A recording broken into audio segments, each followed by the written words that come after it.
Hello, my friends. Welcome to Poetry Changes Lives. Poetry meets history every day, in my little book. Here's the book in paperback, Poetry Changes Lives. It consists of a poem, a little piece of history like on this day so-and-so was born or such and such happened, and they're connected. And there's a thought for the day as well. Just a benign start to the day, something you can dip in and out of each day of the year if you wish. And I think that, apart from anything else, can be a very nice present to give to your loved ones, your family, probably the same thing, your colleagues, and anyone that you just can't think of a present to give, what sort of thing they might like. Well, nobody really objects to be given a little book that you can dip in and out of every day. So there we are. I'm going to demonstrate what's in the book. On this day, in 1914, the author William Burroughs was born in the United States. Burroughs was the son of a wealthy family, the Burroughs Business Machine Corporation.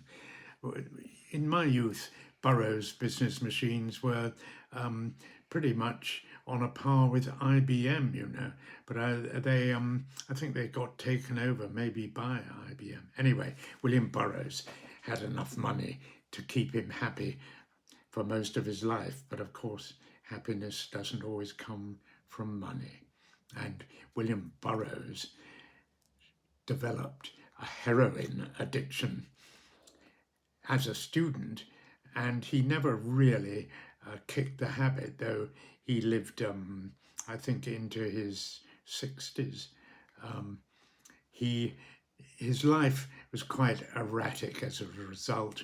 He became one of those enfants terribles of the post-war American literary scene, known as the Beat Generation. People like Jack Kerouac, author of On the Road, Allen Ginsberg, the well-known poet and academic, neither of whom were strangers to mood-altering substances in many kinds, but nevertheless very fine writers indeed.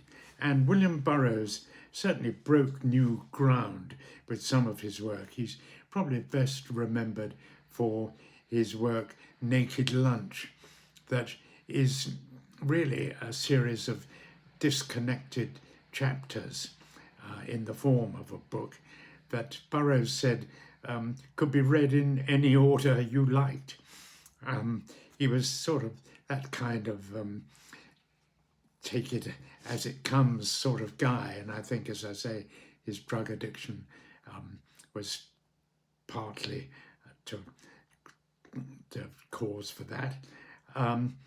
But although his life was extremely strange in some ways, his friendships with a lot of drug-taking people, Hunter Thompson was another one, of course, led him into all sorts of trouble, getting arrested and that kind of thing. But Naked Lunch is worth a read, just to see, some of the wilder shores of American 20th century literature. And he also pioneered cut-up poetry, which is interesting, can be entertaining, provokes thought, and can, I suppose, alter one's mood as well. And these are things that all kinds of poetry does. So who am I to say that it's no good, or I welcome any form of poetry, and I very much like William Burroughs's cut-up poetry. I think it was a highly interesting experiment though I have tried it myself. It's not really for me, but I think it's quite amusing what Burroughs did with it. Perhaps his best known cut-up poems entitled Fear and the Monkey, which he took a line or two from English writer Denton Welch, another little bit of the French poet Rimbaud, the writer St. John Perse, who wrote some very avant-garde stuff, including a work called, I think, Thalassa, which is a sort of very long, rather strange poem. And Burroughs also included an account of the death of his own pet monkey, all of which mingled together produces a highly unusual sort of poem. And as I say, it's worth having a look at. I'm going to actually read another, this is an anonymous cut-up poem, which I think illustrates how you can do this sort of thing. This one, I'm told, includes a line of Milton, a line of Samuel Pepys, a dash of the Greek philosopher Epictetus, and some contemporary advertising copy as well, all mixed together. See what you think of this offering. The book you have in your hands confers the most benefits by seeking to reduce the regulatory burden. The spirit of Plato to unfold, full of ragtag and bobtail, by which we are able to bear what comes to pass, without being crushed or depressed thereby. I used your product and have never looked back. Well, that's unusual. You've got to admit that, I think. And see if you can pick out which was the line of Samuel Pepys, which was the line of Epictetus, and which the line of Milton. Gosh, I'm struggling a bit myself there.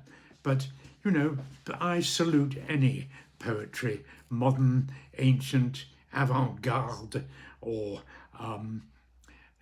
Shakespeare or anything. I love it all. Today I ask for understanding of the shortcomings of others and the ability to find the good in people and to appreciate their unique talents. And I must say, I've had a wonderful day so far. I was in the hospital early this morning having a little bit of minor surgery, and two delightful, a wonderful lady doctor and a lady nurse who entertained me, showed me so much kindness and respect. I felt like a really important person in their hands.